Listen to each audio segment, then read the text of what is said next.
Magandang umaga, Healthy Pilipinas. Magandang umaga, Soxurgen. Welcome sa Kapihan with the Media na hatid sa inyo ng Department of Health Center for Health and Development Soxurgen at Philippine Information Agency Region 12. Sa ngalan ni DOH CHD 12 Regional Director Dr. Aristides Concepcion Tan at PIA 12 Regional Head Frian E. Abquilan, ako si Aurea Marie Belhera at ito ang Kapihan with the Media. Tayo ay live na mapapanood sa official Facebook page ng DOH CHD at PIA Provincial at Regional pages. Kasama po natin ngayong araw ang ating mga media partners mula sa iba't ibang radio stations at media entities dito sa ating rehiyon. Gaya po ng nakagawian dito sa Kapihan, tatalakayin natin ang napapanahong usapin na may kinalaman sa kalusugan at kapakanan ng ating mga kababayan upang makapagbigay ng tabang impormasyon para sa mas ligtas at mas malusog na komunidad. Ngayong araw ng Martes, September 30, ating tatalakayin ang tungkol sa mental health awareness. At upang lubos nating mas maunawaan at padagdagan ng ating kaalaman, makakasama natin ngayong araw si Dr. Joanna Carla Estornino, Medical Officer 4 ng DOH CHD 12, at si Ma'am Angeli Lu Orquia, psychologist at acting program coordinator ng Department of Psychology, Notre Dame of Marbelle University. Ayan, magandang umaga po sa inyo. Ang inyo pong pagbati sa ating mga viewers. Isang malusog at magandang umaga po sa ating lahat. Sa mga nakikinig at nanonood po, good morning po sa inyo. Hello, good morning to everyone who are listening today. Ayan. Before makalimutan po, kasama din po natin sa Zoom si Sir Charlon, ang ating Filipino Sign Language interpreter for the benefit po sa ating mga deaf viewers. Ayan, magandang umaga po muli sa ating lahat. At this point po, may we hear lang po our guest for your opening statement. All right. So once again, isang magandang umaga po sa ating lahat. Ngayon po ay napapanahon na naman natin na dapat pag-usapan po ang ating lusog isip or ang ating mental health. Kasi po, kung walang mental health, kulang din po ang isang individual. Kaya dapat po natin itong pangalagaan at dapat talagang pag-usapan. Hello, once again, good morning to our listeners today. I am Angeli Lu Orquia. I'm a registered psychologist and psychometrician and also currently working as the acting program coordinator of the psychology department. So, i-reiterate ko na lang din yung sabihin ni Doc, no, na talagang importante ang mental health sa atin because it does not just only affect how we deal with stresses in life, pero apektado din yung other aspects of our life, how we deal with other people, with stress, and our functioning as well. And I think it's very timely na pag-usapan ng mental health, especially in this month of September and as well as in the coming October. Ayan, because October is Mental Health Awareness Month po. So balikan lang po natin to give our viewers an overview at background, ano po ba ang mental health at bakit ito mahalaga? Alright, to start, no, the mental health po, ang definition po natin yan with the World Health Organization is a state of well-being. Ibig sabihin po, ang estado ng isang individual, ano yung kalagayan or kondisyon niya na first, kaya niya pong ma-realize kung sino siya or ano siya. No, meron siyang self-awareness. That's the first part po ng definition natin ng mental health. Second, kaya niya pong makakope ng stress, normal stresses sa life niya. So, meron siyang resilience. And then, also, we define mental health as someone or a state of well-being na kaya niya po makamake his or her own decision, kaya niyang maging productive sa kanyang workplace, makakontribute sa kanyang trabaho, at or kung hindi man sa trabaho, sa kanyang community.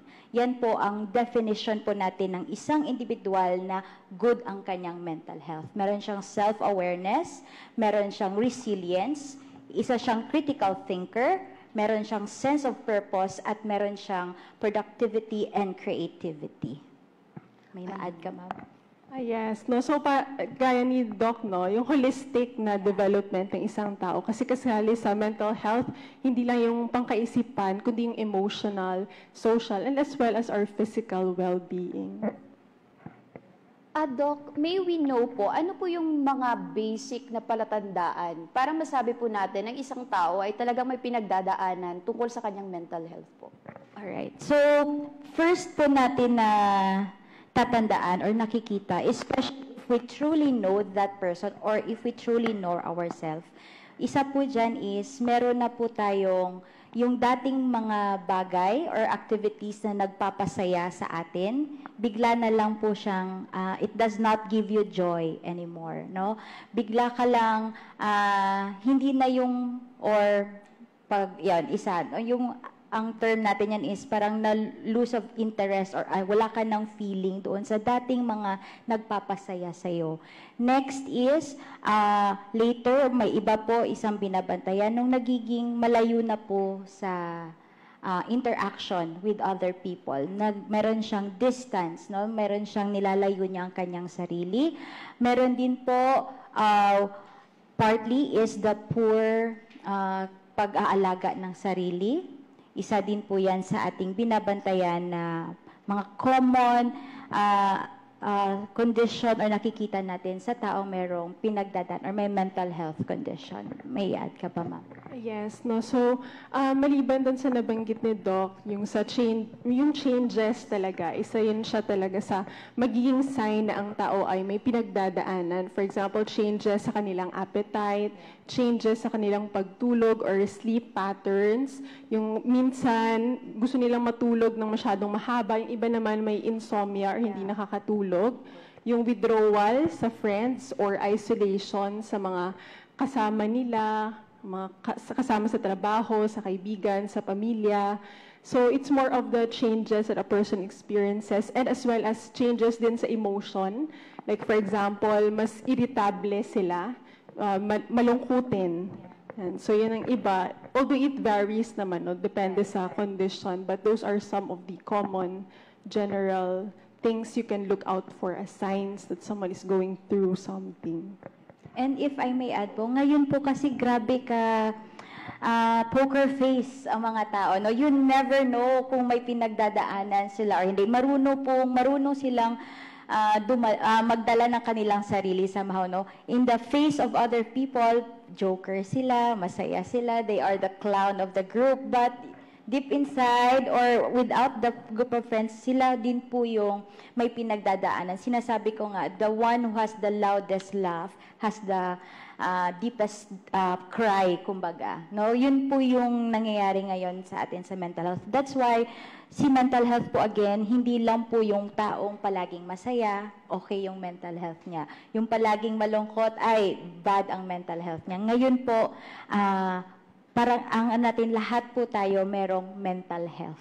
Okay? Meron po tayong, we have to take good care of our own mental health. Ganun po ang ating, because hindi lang siya yung masaya, yung malungkot. It is spectrum, kumbaga. It matters or nagbabago po ang ating mental health depende sa pinagdadaanan natin. Halimbawa, ngayon, possible, for some, there are someone who are struggling, but after a few weeks, after a few months, pwede pong bumalik yung sa normal ang kanilang mental health. And then, if they will struggle again, halimbawa, may project sa school or may upcoming exam, so medyo may coping, mag-struggle, but after the exam, ayan, babalik naman po sa normal state ng kanyang mental health. So again, mental health po, it is a spectrum, it is a continuum. Depende po nung pinagdadaanan nyo or current situation nyo ngayon. Ayan. Next question po natin, Doc, is paano naman po nakakaapekto ang stress? It is very common sa lahat, no? Sino bang hindi nasa-stress? Parang lahat tayo hearing the news, and yes, everything talagang nakaka-stress. Paano po nakaka-apekto ang stress sa mental health ng isang tao, Doc? Okay, start ako. So, stress po is normal. Again, stress is normal. Especially if yun nga kaya nating dalahin ng ating mga, and we have very good coping strategies. Kayang-kaya nating dalhin ang stress. We term that stress na normal is eustress. No? Ang spelling niya is letter E, U, and then stress. So it is normal. However, if hindi po natin siya kayang ma-manage, hindi natin kayang ma-control, that will be the chronic stress na. Okay? And it could affect our feelings, no? Ang iba, irritable, madaling magalit. For some, poor thinking, madaling makalimot, no? May mga affected po yan sa ating pag-stress na tayo. In our body, palaging pagod, fatigue, and also it could include our sleeping pattern, masisira siya, putol-putol, or sometimes mahirap magtulog, and then stress eating or under stress, yan. Pwede kang mapadami ang kain mo because of stress. Pwede rin konti ang kain mo because of stress.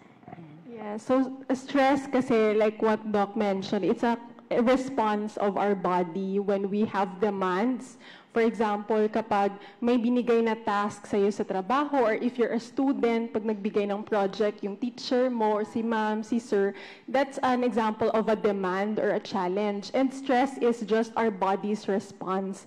Paano ba mag-response yung body natin when there's a demand given to us? So it's normal to experience stress. It's inevitable din, no? Kasi talagang everyday may mga stresses tayo na may encounter in our lives. But it's how we deal with stress that's important, and it affects our mental health if this stress becomes chronic. So kapag long-term na siya or pang matagalan. So pati yung physical body din kasi natin naapektuhan kapag may stress. So like, for example, our body releases yung mga stress hormones or cortisol, which affects our physical health din. So naapektuhan yung ating immune system, so madali tayong magkasakit. So hindi lang siya sa emotional, mental aspects, pati sa physical din talaga. It really affects the whole health and well-being, Doc, no? Kapag may problema tayo sa mental health. Yes, correct. Kasi meron tayong mind-body connection. Lahat po ng pinagdadaanan po yung mental stress natin, minsan lumalabas po sa physical stress or physical natin na katawan. May mga pains na normal naman ang mga laboratory and all, pero pag it's on the mental part, no, madami siyang dinadalang stress. Ayun. Doc, normal ang sadness. Tama. Normal maging malungkot.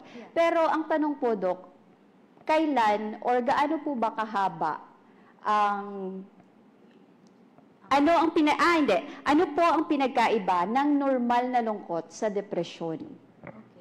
So, for me, no, pag tama yan, Ma'am Aunoy, yung sadness is a normal feeling po ng isang tao on a certain situation na pinagdadaanan niya. It becomes a depression. Clinically po, or if we diagnose it clinically, dapat at least 2 weeks po na meron tayong symptoms na nakikita sa kanya na first, ang pinaka number 1 symptom is nung sabi natin kanina yung loss of interest, yung grabe yung lungkot niya na hindi na siya masaya. No, may the way ang term doon is parang anhedonia. Parang yung dating mga bagay, as mentioned kanina, nagpapasaya sa kanya is hindi na ngayon ang reason bakit siya masaya. And then, so yan po ang pinaka-main symptom. At uobserbahan po natin yan for 2 weeks. It includes also loss of appetite, hindi na nakikipag-mingle with friends or with family. Yun po ang ating sa depression na side. Yeah, so sadness is a normal emotion. So normal lang na maging malungkot, especially if may mga situations that makes us feel that way. For example, if you got heartbroken, di ba, malulungkot ka naman talaga. So it's normal to feel sadness. But depression, on the other hand, especially if it becomes clinical depression, tinitingnan din talaga yung duration, yung cause din. So like for example, for depression, yung kanilang causes minsan ay hindi madaling matumbok or ma-identify. It could also be related sa physical body. For example, kasali kasi din doon yung chemical imbalance pagdating sa depression if may problem sa mga neurotransmitters na nire-release din ng ating katawan. And yes, the duration as mentioned. So for major depressive disorder, at least 2 weeks yung tinitingnan before diagnose na ang person ay may depression or clinical depression talaga. And some symptoms of depression include yung loss of appetite, changes sa kanilang behavior, changes sa functioning din nila, yung kanilang isolation if they isolate from their friends, from their family, from their loved ones. And if there are, of one risk factor din talaga yung self-harm, no, or suicidal thoughts. Next question po. Totoo po bang nakakahiya o kahinaan ang pagkakaroon ng mental health condition? Because here in the Philippines, we cannot deny the fact that ang usaping mental health is still a taboo. And when we hear psychologists, you go to therapy, ang misconception ng tao is buang ka or you have may saltik or something ganyan po, Doc. So, totoo bang nakakahiya? Ano po yung message po ninyo? Asking for help po is never a sign of weakness, especially for our mental health. Instead, asking for help, reaching out po is a sign of your strength. Kasi tanggap mo or alam mo kung sino ka at alam mo na kailangan mo na ng tulong. So yun po yung gusto nating i-cut na mentality or stigma when we talk about mental health. Because to ask help is hindi po yan kawalan or kahinaan ng isang tao. It is actually one of your strength. Yeah. Yes, so gaya po din na na-mention ni Doc, no, importante talaga na i-recognize natin na ang seeking of help is actually a sign of strength, not a sign of weakness.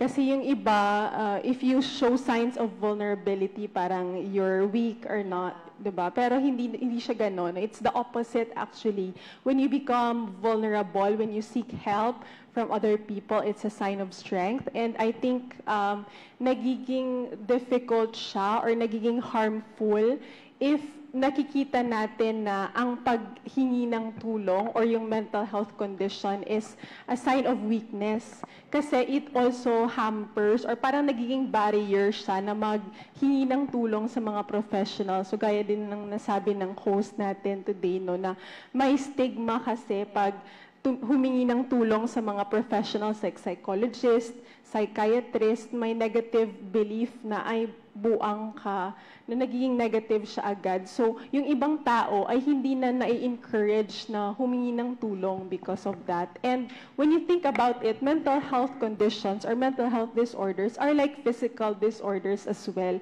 Like for example, if may sakit sa tiyan, may sakit sa ulo, parang ganun din ang mga mental health conditions sa kailangang humingi ng professional help. And if I may add po, no, I think partly because of the poor awareness, yung mali po, misconception ng mga tao when we talk about mental health, I think it's really one of the big factors why tabu or meron pa ring stigma pag may nakikita tayo or may kakilala tayo na, uy, ayun siya yung kapitbahay natin, nagpa-check up do yan sa psychiatrist. Mga ganyan. So parang automatic iba ang thinking ng community. So we have to really put effort talaga in providing factual information and then education po talaga, especially awareness about mental health. Doc, sa end naman po ng tao na pinag-openan. For example, ako po, may kaibigan ako na may mental health problem. Tapos nag-open siya sa akin ng kanyang problema. How am I going to respond, Doc? Can you give us the do's and don'ts po when giving advice and support sa ating mga kaibigan or family members na nakakaranas po ng mental health issues? Thank you for that question, Ma'am Auno. First, as a friend na pinuntahan, ikaw mismo, be open. Hindi ikaw yung mag-first mag-judge sa kanya na, or you will cut yung pag-share niya. Ay, okay lang yan, friend. Kaya mo yan. I believe in you. That is okay, no? Positive siya. But you are not acknowledging the situation of your friend. So, someone who is, pag may lumapit sa'yo, be that friend na, sige friend, I'm here to listen. Tara, usap tayo doon, saan mo gusto tayo pumunta, usap tayo, ganyan. And then, also, one of the ginagawa natin sa mga friendships natin na, uy, ako din friend, ganyan din ako. So, parang binalik, sige, ikaw na lang mag-share. No? Parang may mga ganyan tayong tendency sa ating mga friends.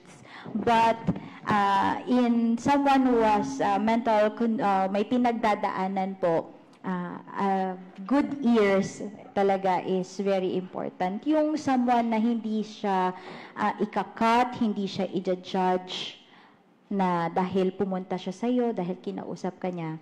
And then someone na yung ikaw mismo, maging open ka. If he or she will ask for, friend, anong advice mo sa akin?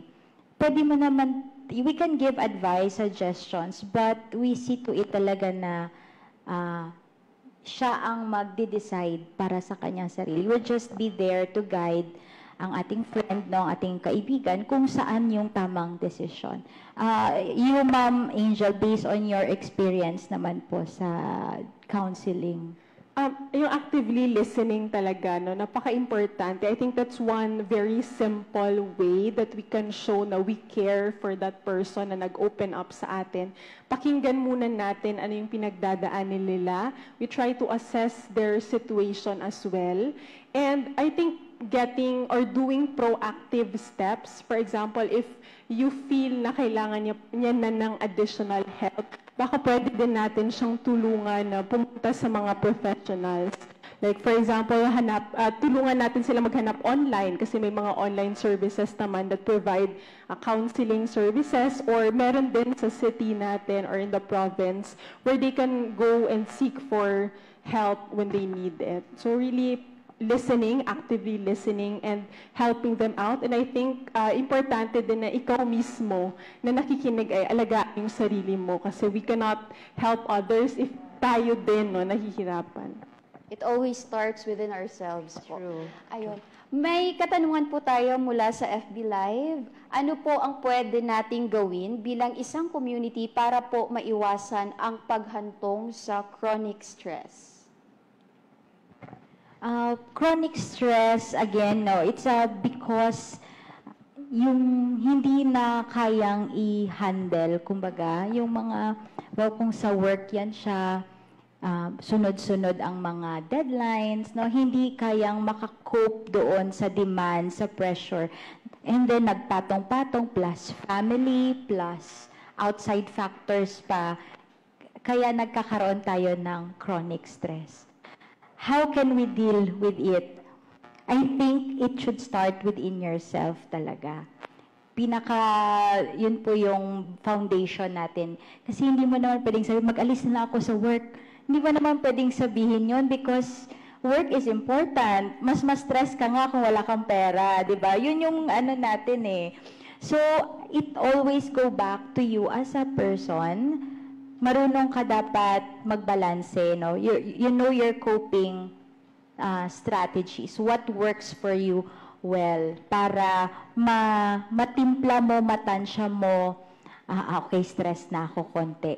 Ito na ang gagawin ko. Baka need lang ng travel ba? Ang iba, massage, no? Self-care is very important when we deal with stress para hindi po siya darating or aabot doon sa chronic stress.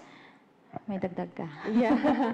So I think let's start individually kasi yung tanong niya din, no? As a community daw, paano doon natin makakatulong to deal with chronic stress? Siguro, let's start individually muna. Like for example, we try to identify first where the stress is coming from. Ano ba yung mga stressors natin? Is it coming from the people around us? Is it coming from work?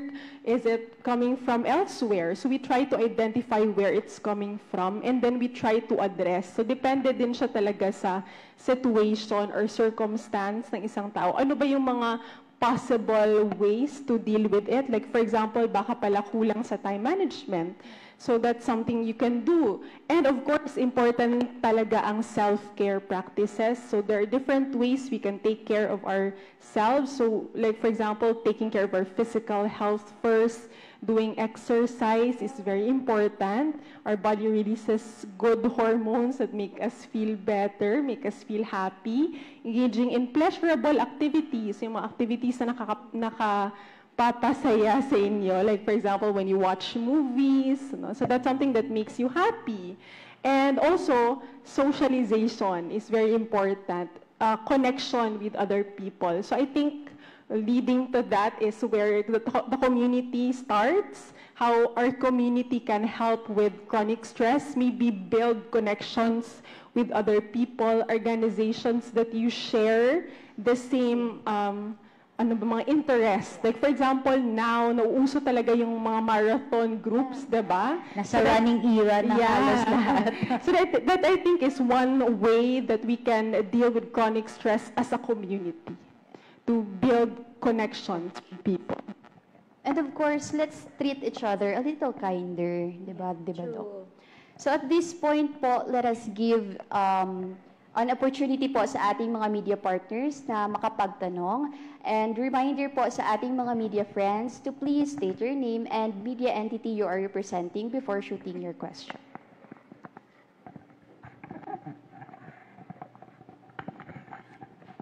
Hello, RJ Magaptiad from 90.5 Good Vibes Radio. Ang tanong ko lang po, ano po yung unang gagawin ng mga tao na feeling nila, kasi hindi nila ma-assess yung sarili nila kapag stress na talaga sila. Ano yung unang gagawin nila para at least ma-action na nila bago lalala o mapupunta doon sa tinatawag natin na, anong term din kanina? Chronic stress. Okay. Ayan, thank you po sa tanong. So, I think self-awareness is very important. Na-highlight din po kanina ni Doc, no, yung awareness talaga muna sa sarili. Ano kaya yung ways natin? Like, for example, for me, one way we can do that is to listen to our body. So, like, for example, if we notice that we are having physical illnesses, kasi nga, di ba, yung mga mental health conditions also manifests physically, so we try to listen to our bodies. That's one way to develop our self-awareness para nanonotice natin na parang sobra na pala yung pinagdadaanan natin. So, self-awareness starts with listening to our physical bodies. And I think also asking help from other people. Kasi like for example, baka meron tayong mga behaviors or emotions that we do not take notice of, but people around us can notice that. So maybe ask help from them and they could share an advice to you or tell you what's going on. So that really begins with self-awareness. And when we become self-aware, we get to do actions, proactive steps to deal with what we're dealing with so that it doesn't lead to chronic stress. Yan, again, good morning po sa ating mga panelists. Krista De Leomos from 107.3 Radyo Latigo FM, Coronadal. So, ang question ko po, ma'am, may mga numbers na po ba tayo ng mga cases ng mga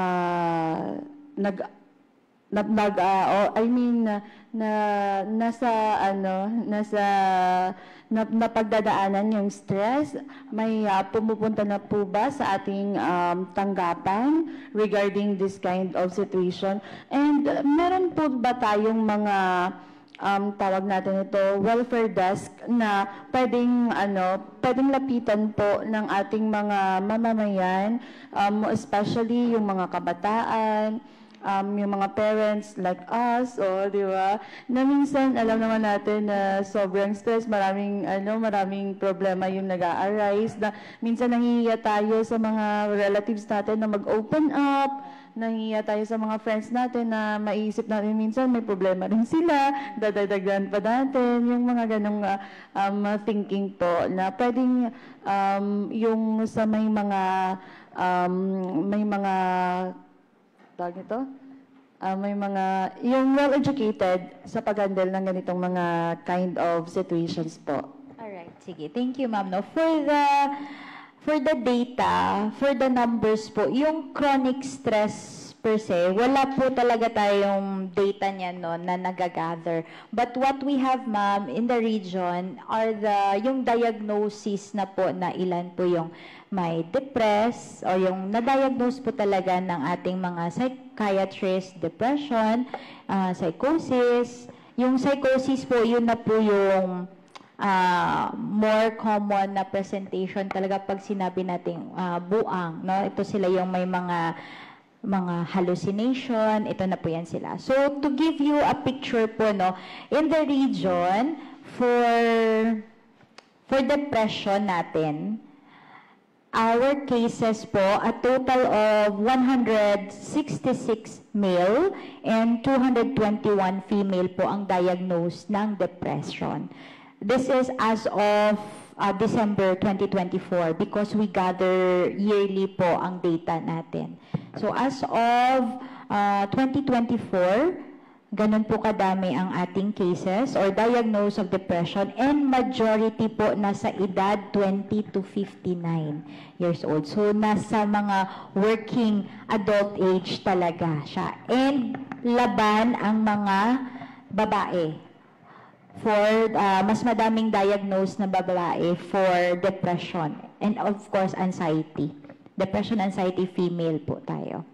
Next for psychosis, ito po yung may mga sakit po talaga natin na may mga hallucination, delusions, yan, or may mga naririnig, yan. Ito yung common po natin na picture ng mental health disorder. So for psychosis po in the region, we have a total of 1,204 males and 1,045 female diagnosed of psychosis. Majority again nasa 20 to 59 years old. Yan. At dito po sa data namin na na-collect, number 1 po na madami tayong cases on psychosis. For the rest, no, we have epilepsy. Madami rin po tayo sa mga babae, 251. And then, yun po ang common natin dito. So, yung sa chronic stress, wala po talagang nag-gather na data for chronic stress. However, we'll look into na pag ang isang tao hindi niya na kayang ma-handle yung chronic or yung stress, it could lead to anxiety and depression. Kaya dito po tayo sa diagnosis natin. And then, what's your second question? Saan po pupunta? No? If may desk ba tayo? So, dito po sa region, we are currently working on the, crisis helpline. You can call, meron po tayong helpline na you can reach out, especially yung sabi mo, ma'am, no, na hindi kaya makipag-share sa family members mo na, no, at least on the phone, hindi mo kasi siya relative. So parang, I think, for some, mas free, mas open siyang makashare. So we have the crisis helpline na you can call, hindi lang talaga siya 24/7 pa available, but kasi ang naman natin is mga trained din po natin on answering calls like for those who are in need for mental health, ganyan po. The rest is we can refer to our psychologists and yung mga nearest po dito sa South Cotabato, meron. Yes po. Dito sa Coronadal, di naman ganong masyadong marami kasi pa yung mga clinics, psychological clinics talaga. But we have one psych support clinic here sa Coronadal City. And then sa General Santos din, merong yung Hillcrest Center for Psychology and Jensen Psych Hub. So these are psychological clinics na pwede nilang puntahan. They have physical locations talaga. Yeah. Yan, follow up ko lang po, di ba uso ngayon yung sa scatter and like that. na nasi-stress rin minsan.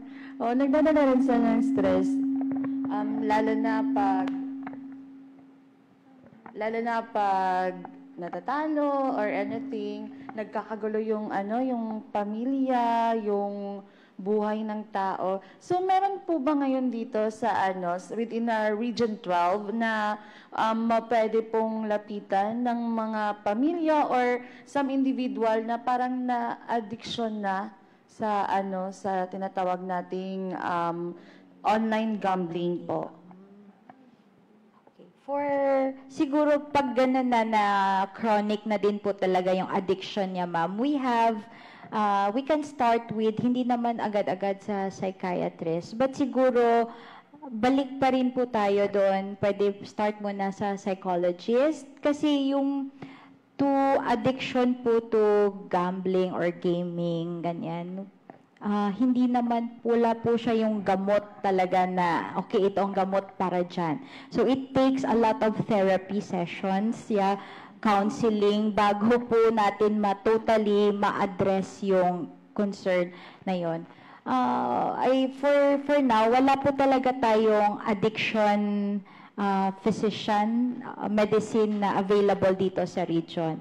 But yeah, I think we can dyan, pwedeng makalink po tayo, pwede po tayong maka-ask ng tulong sa ating, I know we have the Mindanao Association of Psychiatrists, so whole Mindanao po yan, naka-identify per region. So I think through them, we can link and refer our clients na need po for counseling, especially for addiction. Yes. Yung scatter, parang online gambling. Okay.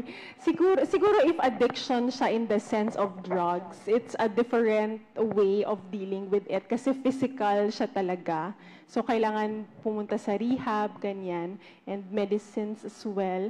But I think for that, parang it's more of the behavior, more on changes sa behavior. Like, for example, creating barriers. If nanonotice na nila na yung functioning nila affected na, like, for example, hindi na sila nakakapag-socialize ng maayos, or naapektuhan na yung trabaho, naapektuhan na yung schooling, it's more of creating physical boundaries na kailangan na hanggang dito lang yung gaming na ginagawa, no?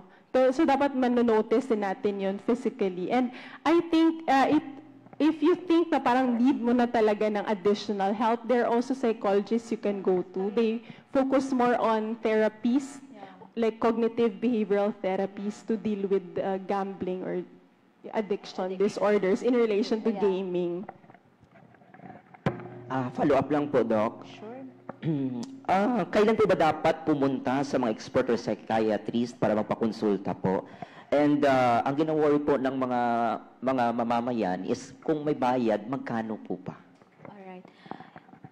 Yung kung titingnan po natin kasi, yung psychiatrist nasa, pyramid tayo, no?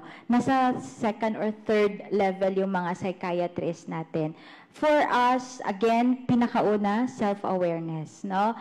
Sa pinakababang level. If you are self-aware na ito parang may nagbago sa akin, kailangan ko na ng tulong, pwede po muna tayong lumapit sa ating psychologists, no, for counseling. Pwede rin po sa ating mga RHUs natin. We have trained na mga MHOs and nurses po on handling, assessing mental health conditions. Meron po tayong mga MHGAP trained po dyan na at their level po, pwede po silang makabigay na po ng gamot. Free mental health medications po natin at the level of RHU. And then, if at their level, hindi na po talaga makaya, continue pa rin po na nag-worsen ang condition ng pasyente, that's the time that we can go to the next level. Doon na po yung mga psychiatrists natin. So what we are doing right now is we are capacitating po yung primary healthcare level natin, na yung mga doctors po natin sa RHU, kaya po nilang mag-handle ng mga mental health cases. Kaya pong makabigay na po ng gamot kasi we understand how expensive it is to have consultation to a psychiatrist. Mahal po ang magpakonsulta sa kanila.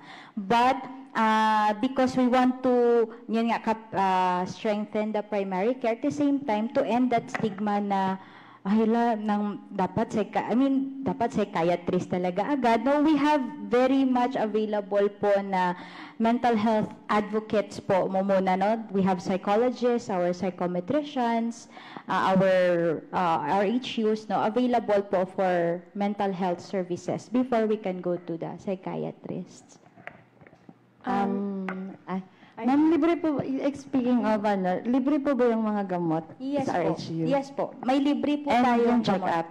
Check-up, yes po, kasali. So yung gamot po natin doon, those are the common mental health medicines po na binibigay sa atin from the Department of Health po. And it's all free.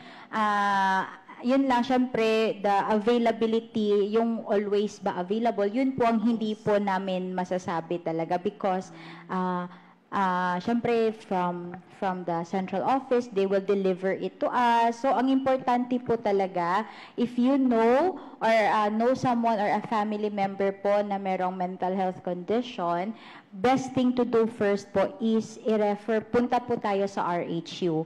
Importante po na malista yung pangalan nila sa ating mental health registry para yung registry po, yun po yung basis kasi identify o magkatulong ilan ang kailangan na gamot. Halimbawa, ito siya na pasyente, 2 ang gamot niya, risperidone at saka yung common ngayon, escitalopram. So, ire-record po yan. And then, at least for the maintenance niya, no? Kasi ang natin, gamot natin sa mental health is parang gamot din natin sa high blood tsaka diabetes, no? Maintenance na siya. So, yun na, dapat nasa registry ang pangalan ng pasyente so that maka-avail po siya ng monthly niya na gamot sa RHU for free. Jerlyn Clarata from PIA po. Ang question ko po is, ano po yung mga epekto ng social media and technology sa mental health ng mga kabataan or kahit sino man po? There are two sides of a coin. So it can be positive, it can be negative as well. So like, for example, with technology and social media, it helps us connect with other people. Like, for example, you can talk to people from another side of the world. So that's one way. It's giving us something positive, a sense of connection to other people, especially if may mga family members tayo na sa abroad, di ba, na nagtatrabaho as OFWs, we can connect with them. Another positive way of social media is you can get information from social media. You can just Google it, and there are also legitimate groups you can go to or websites you can Google too if you want to know more about mental health. On the other hand, may mga negative din siya na naidudulot, especially if you do not limit yourself from using social media. So for example, there's creation of negative emotion sa iyo if there's social comparison, because especially in social media, parang you can create an ideal image, an ideal life, and so you compare yourself to others. Ay hala, parang ang ganda na ng buhay niya, napakamayaman niya. Kasi yun lang nakikita natin. Yun ang binapost nila sa social media. So it creates a negative emotion in you because you create a social comparison with others. And of course, if hindi na siya nalilimit yung use of technology and social media, it will also affect your mental health. Like for example, your sleeping habits ay naapektuhan din, and your functioning too. So it's really more of responsible use of technology and social media. John, I would like to add additional answer for that kasi we manage infodemic. So it contributes to infodemic eh. So di ba pandemic is yung pagdami ng mga kaso ng isang sakit. Ito naman, there's a lot of overabundant of information online. So what happens is, just like what Ma'am said, nagkakaroon ng maraming information. Ngayon yung tao, hindi na niya alam kung ano yung paniniwalaan niya. It creates anxiety. Nagkakaroon tayo ng anxiety kasi pwedeng paniwalaan natin ang mga misinformation and disinformation. So halo-halo, hindi na natin mapili kung ano yung tama, kung ano yung mali. So with that, nagkakaroon ng fear, anxiety, pagkakawatak-watak ng society, di ba? Iba't ibang impormasyon, pwedeng magdulot din yan ng pagkakasakit. Kasi misinformation could lead directly to health status of a person. So, pwedeng dahil maling impormasyon yung nakuha niya, pwede siya magkasakit. Kaya, very careful dapat, self-regulated tayo when it comes to social media. Discipline, ika nga. Thank you. Thank you. Yes, additional ko lang po doon question related po doon sa social media. Kasi ang dami na po kayong AI na may mga tao na nahihiyang magpakonsulta personal, baka ma-discriminate sila, yung mga advance na mag-isip. So sometimes, sinisearch na lamang doon, particular sa mga AI bot or chat GPT. No, kasi feeling doctor din naman yung mga AI na yon. Advisable ba yun siya sa inyo, Doc, or hindi? Actually, I have one friend who did that thing, no, na may heartbroken. So, ang ChatGPT talaga so binasa ko po ano po ang reply ni ChatGPT. Very reasonable naman po yung mga reply niya. But hindi po siya yung katumbas na hinihingi or kailangan ng isang taong may pinagdadaanan. So, for me, it is still not advisable po, no, kung na solely doon lang tayo ito lang ang paniniwalaan natin, ito lang ang consultation natin. We still have to have a physical consultation talaga with a doctor ba, or lumapit po talaga tayo sa ating mga mental health advocates. Yun po talaga yung best natin doon. Sometimes it helps when you can vent, no? Especially if you don't feel comfortable sharing sa mga friends. Pero you still have to be cautious. Kasi hindi always, kaya nakalagay, di ba, pag gumagamit tayo ng ChatGPT or kahit Gemini AI, nakalagay talaga dun sa dulo na yung information, you really have to double check it. Kasi hindi lahat ng ibibigay nila na answer ay tama. So you have to still be cautious if you're going to use ChatGPT or Gemini AI. And I think recently, meron din sa social media na parang naging issue with the use of ChatGPT because of one certain person na ginamit siya as a way of in relation to suicide, ganon. So I think that's also something you can look into. Kasi hindi pa siya ganon ka-regulated, ang ChatGPT especially, with asking information. Kasi usually they just affirm, kapag sinasabi mo yung ganon, they just affirm what you say. So you still have to be cautious about it. And like what Ma'am said, it's still important to still seek for professional help. And it sometimes causes anxiety if you keep looking your symptoms online. Parang dumadagdag pa siya kesa sa nakakatulong. So mas better talaga na pumunta na lang talaga sa mga professionals if you want to seek for consultation. I agree. Just to emphasize, ang ganda kasi ng usapan, I like mental health talaga. And I'm a trainer po of mental health awareness. Ang importante, ma'am, sa ChatGPT kasi para kami panandali ang parang nagiging masaya ka, may nakinig sa'yo, nakapag-vent out ka. Pero sabi ni Doc, walang katumbas yung may nakinig sa'yo. So, ang payo ko sa mga sa mga nakakaranas ng depression or kalungkutan, magkaroon kayo ng iba't ibang support system. Kumbaga parang kung hindi ka komportable sa magulang mo, meron kang kaibigan, may iba't ibang klaseng kaibigan. Kasi may kaibigan na for fun, di ba? Baka hindi siya yung kailangan mo, baka katrabaho, baka supervisor. Kung wala talaga, punta sa RHU, punta ka na sa doktor. Hindi lahat po ng problema pwedeng sabihin kasi sa isang tao Depende sa komportable ka. Tapos eto listening talaga. Mga magulang, yung mga may depression po dyan, nakakaranas ng hindi maganda sa pamilya nila. Mga magulang, makinig tayo mga kaibigan. Matuto tayo makinig. Huwag sapawan yung eksena. Huwag yung ikaw yung bida. Kasi ang nangyayari, nagiging ikaw yung bida. Kasi ako nga ganito eh. They won't listen unless you listen to them. Huwag apurang magbigay ng advice kasi hindi pa sila, yung mga ganyan, they're not ready to accept your advice. Just listen. Malaki po yung ginhawa na, di ba ang pinakamasarap kausap, yung marunong makinig, hindi yung bida-bida. So huwag bida-bida, be listener. Yun talaga, malaki po yung maitutulong natin. Huwag kang mag-chat GPT. Alright? Panandalian lang yun. Have people who could really listen to you. Thank you. Another question po, paano naman po isinusulong ng DOH, CHD SocSurgen ang mga inisyatibo sa pagsulong po ng mental health awareness sa ating rehiyon? All right. So, I am proud to say po that the Region 12 po, our region, is currently creating po the Regional Council for Mental Health. So, ano po ang purpose nitong ating council, no? This is joined by our other government agencies.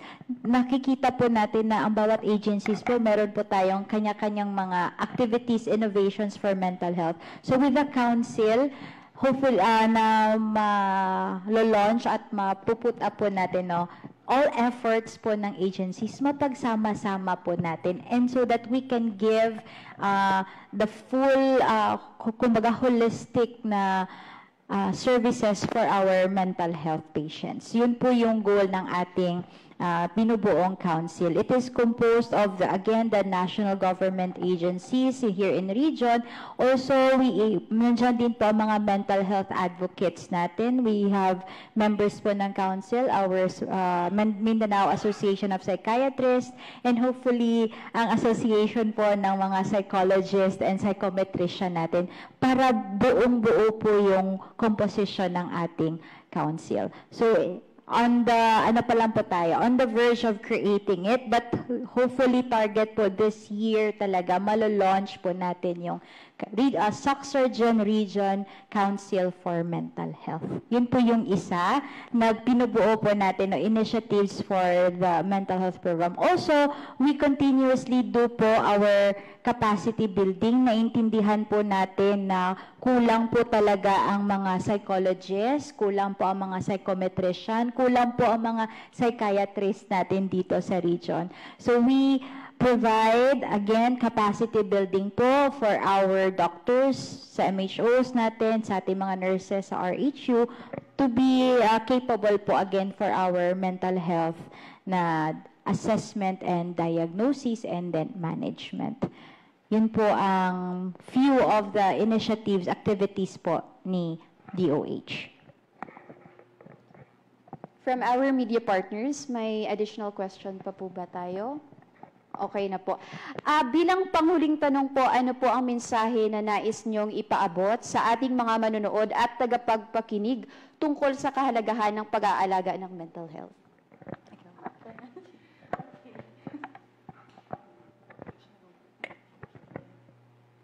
Okay. I would like to take this opportunity first to say thank you for the invitation. It is always a pleasure for me to be able to share part of my passion about mental health. And I would just like to say, reiterate and highlight that it is never a sign of weakness to ask for help. Being vulnerable is a sign of strength. So do not forget that you have people around you that are willing to help you, that there are professionals who can give aid. And even if you are not diagnosed clinically, you can still go to professionals just if you want someone to talk to. And the importance of self-care talagang alagaan yung sarili natin, because how can we help other people? How can we be functional in the society if we do not take care of ourselves? All right. And to remind po everyone, no, na in this world po, in our daily lives, we all encounter different stresses. Iba-iba pong level yan, no? May level 1, level 2, level 3. But it's up to us how we face those struggles, yung problem na hinaharap po natin. And very big, again, factor is yung foundation natin is ang ating sarili. So, ikaw, kung nakikinig ka dito, tandaan mo, hindi ka nag-iisa. At may maraming taong handang makinig sa'yo. Whatever you are going through right now, padayon lang. At plug na lang din po natin yung mga hotlines natin. Alright, sige po. So we have available na mga crisis helpline here in the region. So we have dito po sa DOH-CHD Region 12 Crisis Helpline. You may contact us at 0927-975-2800. We have also from CRMC, Mental Health Unit, partner po natin because CRMC is a DOH 12 retain natin na facility, no? So you can contact the CRMC Mental Health Unit at 064-421-2340. Local po is 521. We have also available here in Cotabato, in South Cotabato, meron po silang South Cotabato Tele-Psychological First Aid. Ang kanilang Facebook page po is Dang Panay, South Cotabato. So you may check their page and you may contact them at 0906-717-3872. And then lastly, from Cotabato Province naman po na mental health helpline, you can contact them at 0981-5000 and then 885. Yun po ang mga available po natin na crisis helpline in the region.